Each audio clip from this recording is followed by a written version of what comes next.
Eccoci in diretta con Di Sabato Pomeriggio e do subito la parola a Massimo Bomba per la codina dell'oroscopo. La codina. Beh, eravamo rimasti su quella domanda che mi avevi fatto su quanto tempo dedico a questo. No, oramai il tempo non ce lo dedico più perché questi libri li ho letti e riletti e quindi faccio continuamente delle sintesi. Come va, perché poi tra l'altro io scrivo solo per i giornali, non faccio oroscopi agli amici, diciamo così. Ma io mi lascio andare alle mie percezioni e alle mie sensazioni che sono comunque collegate su dei dati, perché in effetti questi sono dei dati quasi tecnici, sono dei calcoli, sono dei numeri. E infatti io quello che sostengo sempre, stiamo attenti perché se buttiamo all'aria tutta questa statistica che è stata fatta nel corso dei millenni, insomma è un danno notevole perché questo è il discorso. Gli antichi tutti ci hanno tralasciato questo patrimonio di informazioni con questo codice di, come dire, di consultazione, come se fosse un cervello elettronico.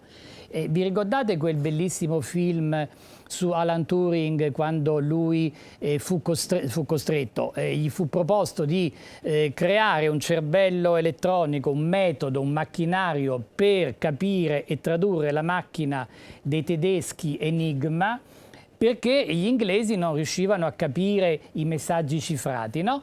E lui cominciò a creare delle rotelle, dei motori che creavano delle frasi che ha senso e che si combinavano e davano delle risposte. Ecco, gli antichi non avevano a disposizione la tecnologia che abbiamo noi, però l'hanno creata a modo loro sulla base di noi uomini, perché tra l'altro un'altra simbologia molto interessante è che un oroscopo e l'astrologia rispecchia semplicemente la mente umana. Noi abbiamo tutte le informazioni nella nostra memoria, raccogliamo i dati e quando abbiamo un problema o vogliamo sapere qualcosa, attiviamo l'intelligenza e andiamo a consultare queste informazioni, le confrontiamo, le elimiamo, le allunghiamo, le stringiamo per trovare la soluzione a un problema. Quindi l'oroscopo che cos'è? È la proiezione di questi simboli che sono stati studiati così nel corso dei secoli, che combinati tra di loro sui dizionari, sui libri andiamo a leggere e ci danno delle risposte che a volte sono state dette anche tante stupidaggini, per carità, evidente, però tantissime cose invece hanno un loro perché. Quindi, siccome le stupidaggini sono state dette anche in campo teologico, che sta riguardando il Padre Eterno, perché se andiamo a vedere i politici, spesso lo stesso Hitler diceva che Dio era con lui, però qualche dubbio me lo farei venire. Quindi, se l'uomo è riuscito a sfruttare anche Domine Dio, figuriamoci le stupidaggini che avranno cercato di sfruttare nell'astrologia, profetizzando a questo, profetizzando a quello, per fini di proprio tornaconto, però non per amore della conoscenza. Invece, se uno fa uno studio serio, può essere un suggerimento a capire tante cose di noi, tante cose diciamo di chi sta accanto a noi, perché spesso, ecco, questo anzi è un'altra cosa che mi sento di dire subito, specialmente per i nati della Vergine che stanno subendo questo transito di Saturno. E spesso queste cose riguardano noi o chi sta accanto a noi, per esempio, no? E quindi persone molto vicine naturalmente, quindi può essere un genitore, un figlio, un marito, una moglie o un collaboratore. Quindi sono dei simboli che sono stati codificati nel corso dei secoli e hanno una loro valenza. Come tutto ha una valenza, tutto è un linguaggio. È un linguaggio come ci vestiamo, è un linguaggio quello dei colori, è un linguaggio quello degli odori. Adesso stavo preparando un articolo su Proust, appunto, che devo pubblicare sullo speciale, praticamente sul fatto che lui fece un romanzo sui ricordi e c'è quel passo che conoscono tutti, che lui raccontava anche di questo odore del caffè e di questi biscotti che si mangiava. E quindi esiste anche l'aromaterapia, guarda caso. Quindi noi siamo bombardati nella nostra vita da informazioni di tutti i tipi, dal tono della voce, cioè per esempio la parola che essa stessa ha un linguaggio, essa stessa ha un simbolo, è una convenzione, ma a seconda dell'intensità e del modo con cui vengono dette le cose può avere un significato profondamente diverso. Quindi io dico questo, che questi argomenti servono per capire, per conoscere, per approfondire. E perché trascurarli? Ce li hanno lasciati i nostri predecessori, non è che ce li siamo inventati. Giusto? Giusto, ti posso adesso interrompere perché, No, perché io sono stata come un soldatino qui, non ho nemmeno... Sì, ma quando il pesce lì mi ha fatto un segno, ho capito. Il pesce là... Il pesciolino dietro la telecamera, perché noi oramai per segni zodiacali, quando ci siete nella tua ho visto rubrica. che ha alzato un Kalashnikov, quindi ho capito che era meglio che tacevo. Comunque è veramente un piacere sentirti, uno potrebbe stare ad ascoltarti per delle ore, poi immagino quando vai in giro la gente ti chiede le cose più, diciamo, terra-terra, e tu no, tu vuoi a tutti i costi far capire che non è solo il segno zodiacale fine a se stesso, ma è tutto quello che c'è intorno, e questo bisognerebbe comunque imparare in qualche modo, avere una cultura proprio Il messaggio più importante è che grazie a questi studi si può svegliare il nostro sesto senso e quindi si attivano le difese. Quindi tu dici che educando uno capisce. Sì. Ottimo. Massimo Bomba, ci vediamo sabato prossimo, sempre di pomeriggio. Ok. Grazie per essere stato con noi. Grazie. E passiamo alla prossima rubrica. Ci sono oggi, a parte il titolare, Mauro Russo, il nostro pittore che detiene questo spazio, ma c'è un altro amico di Cusano Italia TV e amico mio, ma lo presenterà lui nel suo spazio, Pittori a confronto.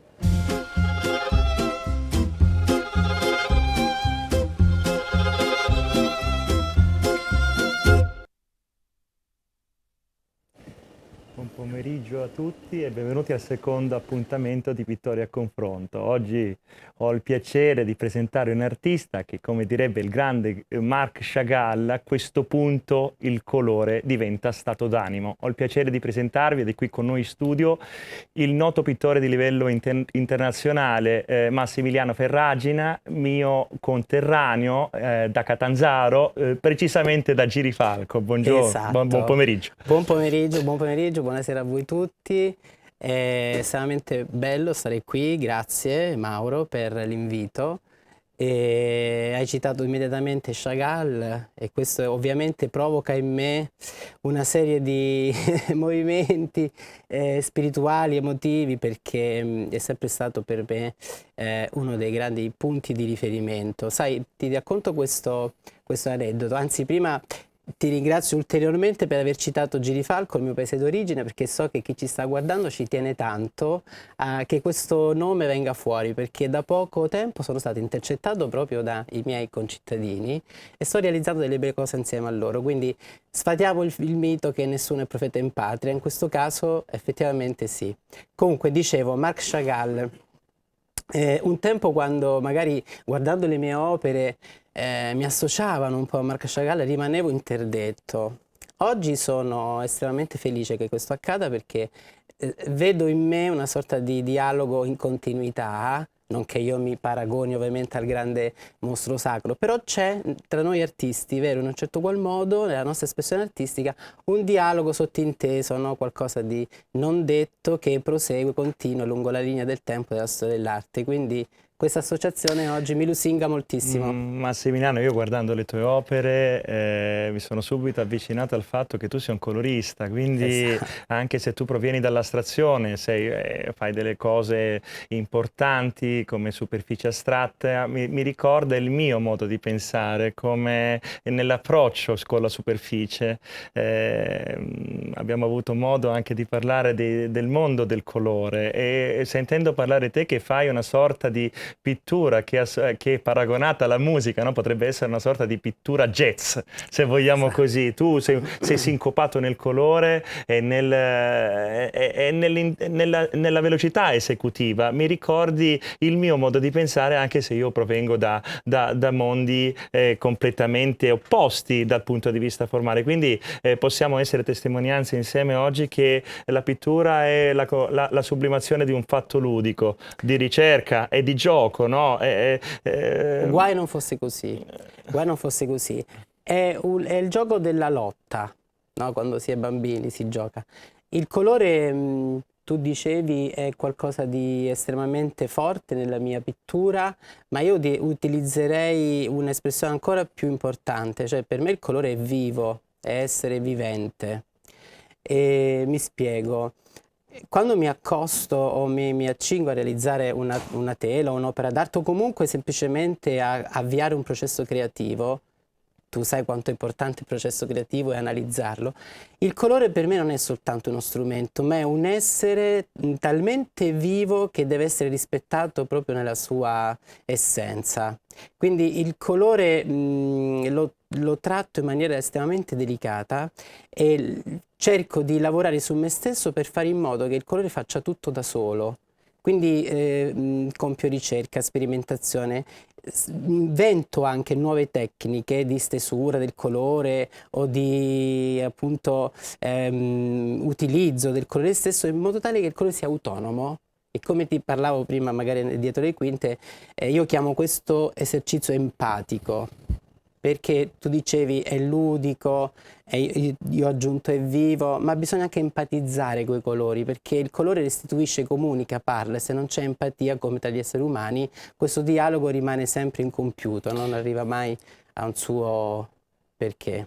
Ma in quello che dici, Massimiliano, possiamo ricondurre anche al fatto che tu non sei completamente astratto, non hai dipinto sempre in questo modo, la tua ricerca parte dalla forma. Esatto. E dalla costruzione, quindi tu hai semplificato, quasi con un termine letterario potremmo dire che tu sei un pittore ermetico che coglie l'efficacia delle cose con il detto o non detto, un colore ha il valore di una forma, quindi questo è un fatto... Quello è il simbolo, rimanda esatto, ma potremmo parlare anche per fare dei rimandi a dei giganti del passato.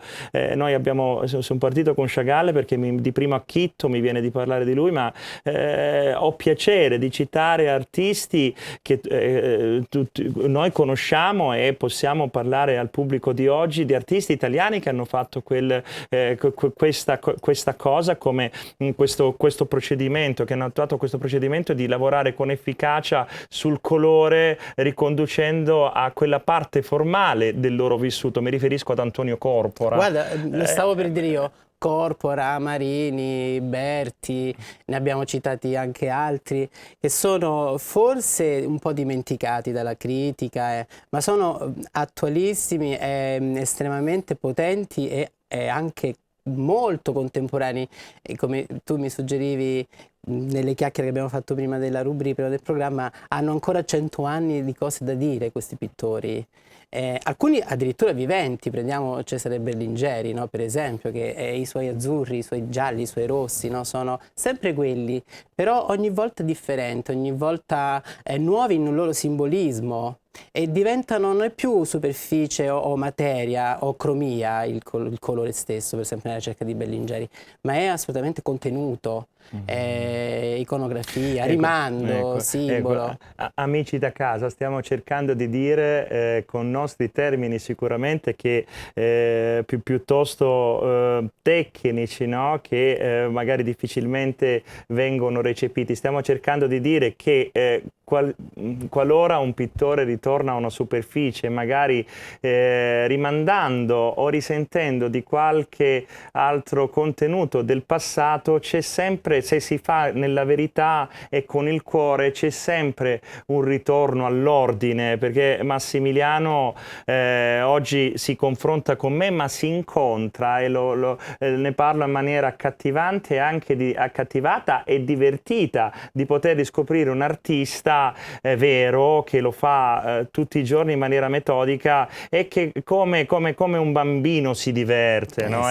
Ecco, come diceva Picasso, ci ho messo una vita per imparare a dipingere, ci ho messo un'altra vita per ritornare bambino. Ecco, mi piace ripercorrere questi grandi artisti perché è il momento di rispolverare alcune cose che il secolo scorso ci ha dato e che forse ancora adesso, no? Massimiliano, tu ne puoi essere la conferma, noi giorno dopo giorno cerchiamo di certificare. Ma questo che dici tu è un nostro compito. Io credo molto che l'artista oggi, di qualsiasi forma d'arte si occupa, debba essere anche un po' mediatore di ciò che è stato, Portavoce, conoscitore, esatto, portavoce. portavoce e mediatore, perché noi conosciamo, abbiamo avuto incontri con l'arte, artisti e linguaggi che ci hanno preceduti, recenti, poco recenti, o anche contemporanei, amici nostri viventi, che magari ecco, faticano a essere ricordati, faticano a emergere,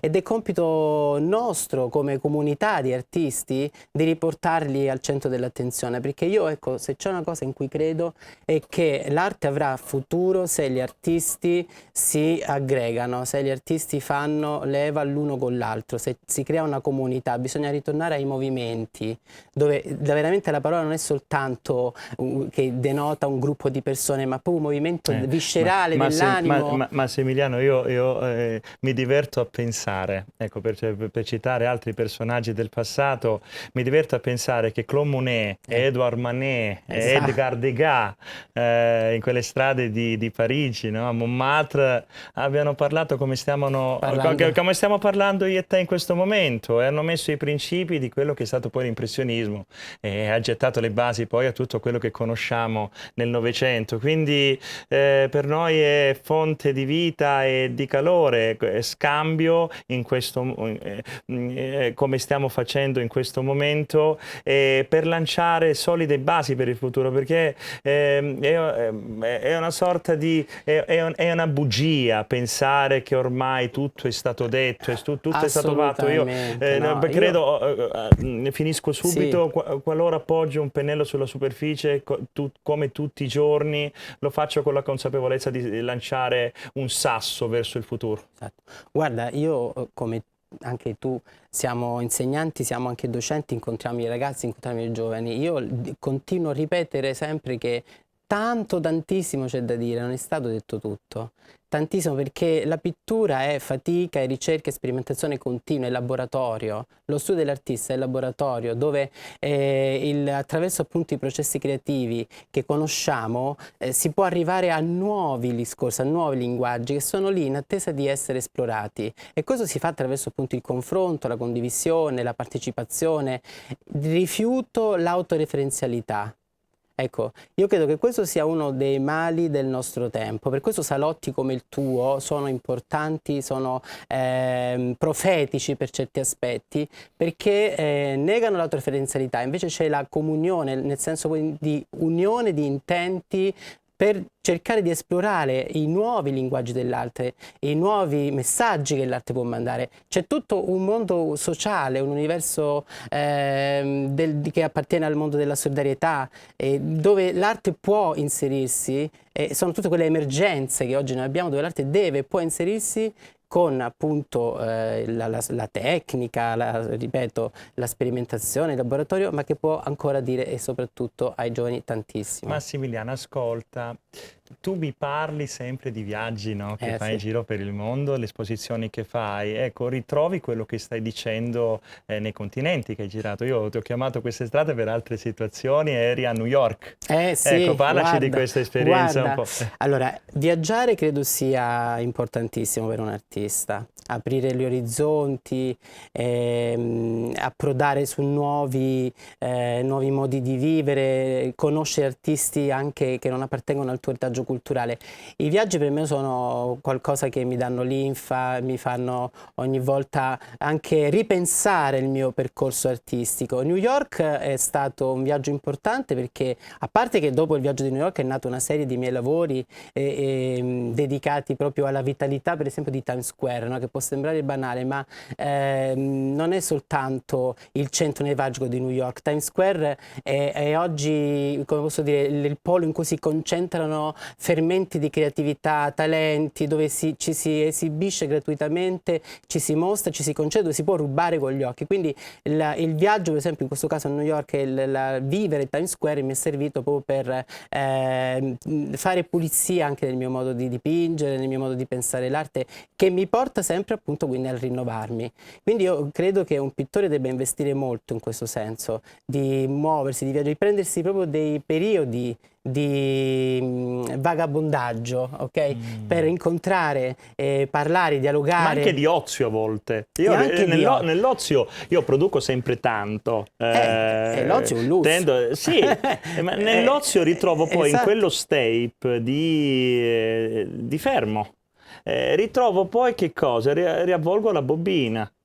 Penso a tutto quello che ho vissuto, no? A quello che ho fatto, alle cose che ho letto, ai discorsi. Che sicuramente da quello che stiamo facendo adesso oggi in questa rubrica ne uscirò sicuramente pensante, che mi hai lasciato un qualcosa che io non potevo avere, quindi ci stiamo trasmettendo come due energie diverse e opposte in un unico incontro. Questo è per me un fatto di sublimazione. Io direi, sintetizzando quello che hai detto, ci si edifica a vicenda, ci si edifica vicendevolmente, proprio come si costruisce un edificio, si è mattoncino su mattoncino proprio nello scambio. In più, sai, voglio aggiungere, non so cosa ne pensi tu, ma credo che tu sia sulla mia stessa lunghezza d'onda. Va ripensato lo studio dell'artista. Lo studio dell'artista. Ho visto una bellissima mostra al Centre Pompidou tempo fa, ecco perché anche l'artista, secondo me, faccio una parentesi, oggi deve essere anche uno che le mostre le visita, che va ai vernissaggi degli altri artisti, che magari partecipa anche alla realizzazione della mostra di un artista affine. E ti dicevo, ho visto una mostra proprio sugli studi degli artisti, e frequentare lo studio dell'artista è importantissimo perché ti fa vedere proprio l'organizzazione dello studio, come l'artista si muove nello studio, come archivia le sue opere, e mi piacerebbe, questo è un mio sogno, una mia speranza, no? Che gli artisti possano fare comunità sicuramente, ma frequentare l'uno lo studio, lo spazio creativo, l'atelier dell'altro.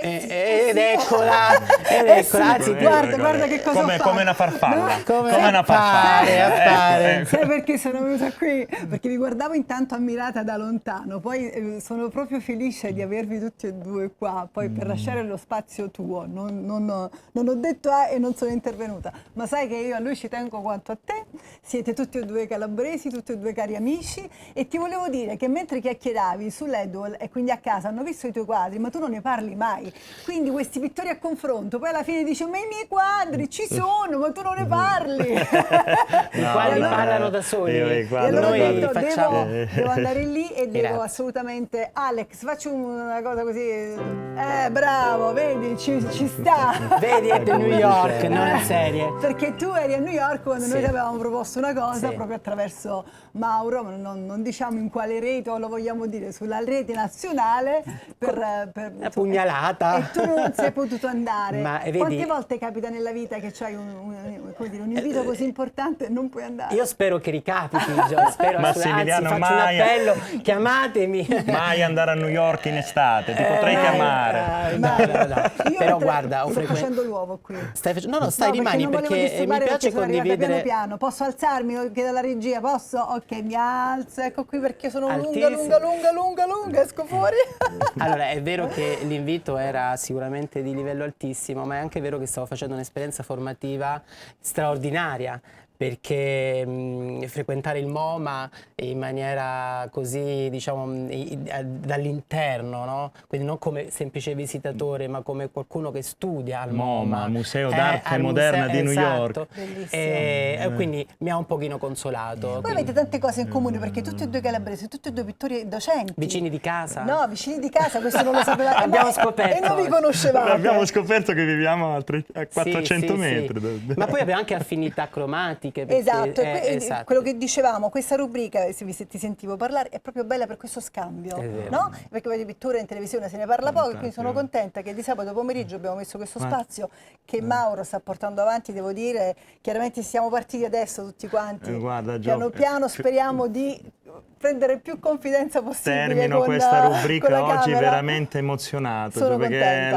la vita è un fatto straordinario, e viva l'arte e viva quello che ci sta accadendo. Sì, ma è bello, sai, la bellezza di questa rubrica è che i pittori finalmente parlano. Cioè, Esatto. quello che state facendo, lo voglio dire, è qualcosa di urgente, di mettere di nuovo i pittori a confronto. Urgente e necessario. Urgente e necessario perché purtroppo lo strumento social, l'essere critico di se stesso, curatore di se Vedi, stesso. adesso quello che è Sì.